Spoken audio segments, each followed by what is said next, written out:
Many of you have noticed that I no longer have an old box TV in the background of these shots. As of Black Friday, Cyber Monday weekend, I finally upgraded to the brand new 4K HDR hotness. And I wanted to see how the Plex app performs on there, since that's one of my primary way of consuming media on my old TV. And I was using the PS3 for it, and I wasn't super happy with it since I was trying to run it at 480p. I wanted to see how the Plex app on my Samsung MU6290 performs, and we're going to check that out in today's sponsored Plex video.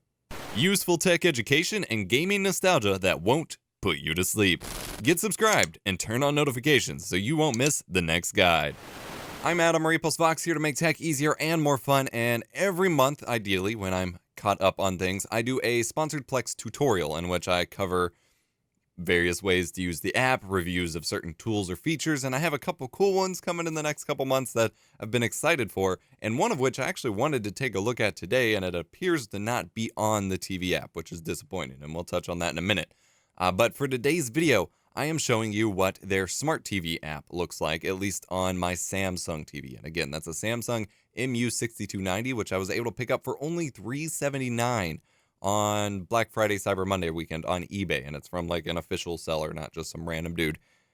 Showed up, brand new, it's great. I've been super happy with it. I'll have more content on it soon. I've been struggling to really approach this kind of new coverage area for me, but the Plex app is pretty cool. The app itself is intuitive, the interface is nice and clean, which is always great to see, and overall it performs very well. My biggest fear with these smart apps is missing features, lack of upgradability, which with Plex isn't a huge deal. Like, the core functionality stays, but I would still like to see updates to the newer features involved, and performance on the whole, since it is running on a TV operating system instead of a dedicated computer or a game console or something a little bit more powerful, and I've been pretty happy. On the whole, I've had zero buffering issues and zero performance issues other than a couple specific instances.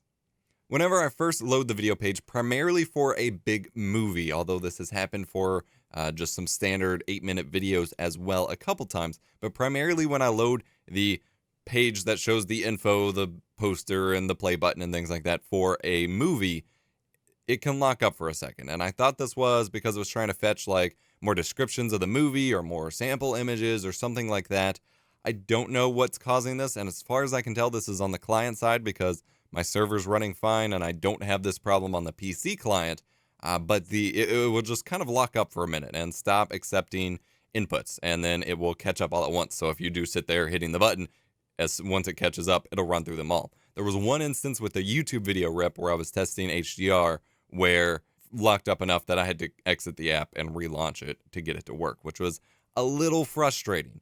And especially when you're trying to load a movie, for it to just suddenly not accept your inputs can be a little frustrating. But on the whole, it's been great. And even with my giant 40 to 50 megabit per second 4K movie files, there have been no buffering. Now, granted, I have my TV on a wired network connection to my Plex server.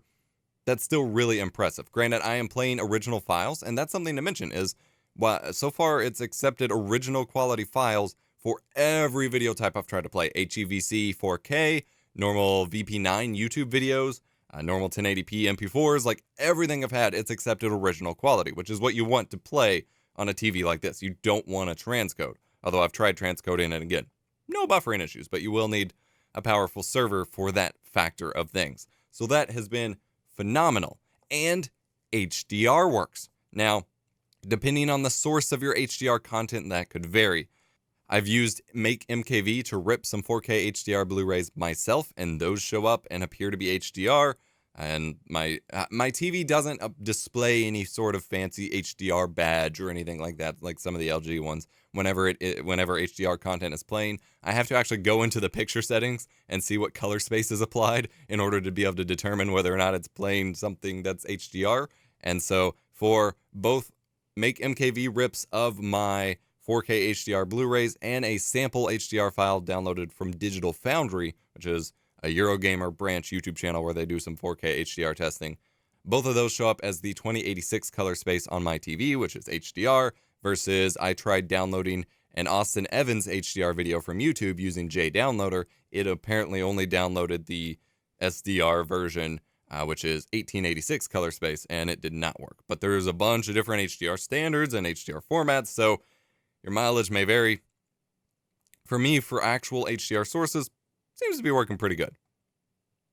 Movies, TV shows, videos, playlists, all of those work great, and I did notice one thing which is a positive but was a negative when I was trying to film this, is it does adjust your TV, well, depending on your TV. For most TVs, it will adjust your TV's refresh rate to the actual frame rate of the file you're playing in Plex, which is really cool. So the only reason I noticed this, because 24 and 30 and 60 FPS videos work fine with my camera, but you go slightly off and the camera starts to flicker. And I played some old digital Rev TV videos, which shoot in 25 frames per second, and suddenly my camera was flickering like mad, and that's because it was 25 FPS instead of 24 or 30, so I had to adjust my shutter speed to get rid of the flicker. So that's generally considered a good thing. You want it to adapt to the frame rate of the files you are playing so you don't get any weird frame issues, assuming you have the smooth motion stuff turned off on your TV in the first place, which I had to go back through and disable again for the app. My Samsung TV enables all the junk by default for every new instance of a video source, so every input and every new app I try, so I had it off on everything that I use, but then when I installed Plex, it enabled it by default for Plex, so I had to go through and disable it again. Minor annoyances. Music mixes are there, so you can pull up a song and tell it to play a music mix through there. Normal playlists and libraries are all there, but none of the extra, fancy flair features are present in the Plex app, which has me a little disappointed. So there's no TV or DVR, which is really disappointing. I would love to run my HD home run stuff through here, and I really hope they add that soon, because that has been a clutch feature for my home network, and viewing it on a TV, that would be kind of important, especially with the cool DVR features, and they have a commercial remove feature I'll be covering shortly.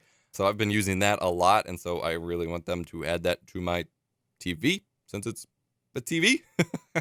Although, of course, past recorded episodes added to your library will show up in the normal library. And then there's no Plex News, which I specifically was targeting because it said it was on Android TV, and this is sort of technically a branch of Android TV running on my TV, I would assume, but it does not show up there, and none of the fancy plugins or anything. So I would like to see more of that stuff added to the app.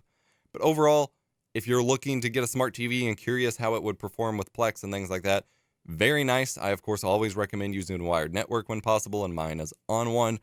But overall, very satisfied with the experience, and was kind of cool seeing that I could rip my 4K, which I will have a tutorial on soon because it's a little complicated to rip 4K Blu-rays, but I was able to rip my 4K HDR Blu-rays, tested Atomic Blonde and Deadpool.